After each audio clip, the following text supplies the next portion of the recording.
whatever I was discussing with you in timer, in interrupt, in analog to digital conversion, all of them focus on writing inputs into your devices. Remember, I was asking you to go ahead, get your keypad to become an input as an analog signal, right?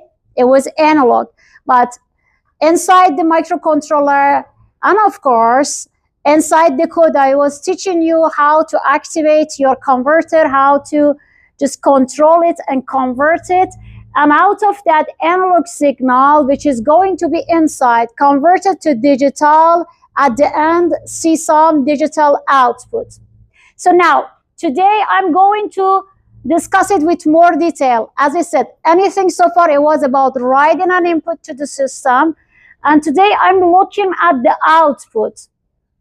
That's why I need you to learn about pulse width modulation. Pulse width modulation is going to focus on your output rather than input. Simply means when you have a pulse and you want to measure the frequency, then you need to use timer, right? That's why pulse width modulation is going to be an output, because you need to look at the time, look at the change of that input frequency based on the time, and accordingly generate your output through your microcontroller. Therefore, we are going to look at the application of like pulse width modulation. And of course, tomorrow during the lab time, I'm going to teach you how to look at the functionality of your DC motor, and through the pulse width modulation, or PWM, go ahead and look at the speed, or I would say control the speed of the DC motor, be able to control the direction of the rotation for the DC motor, right?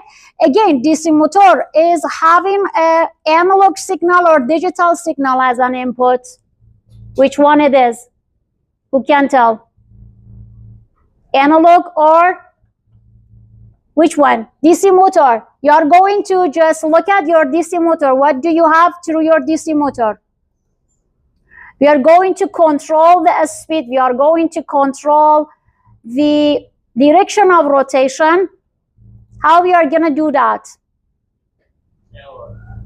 Through analog, right? But we are going to do it through another different method, and that's called pulse width modulation. Therefore, in this lecture, I'm going to look at the pulse width modulation in order to control the power, in order to just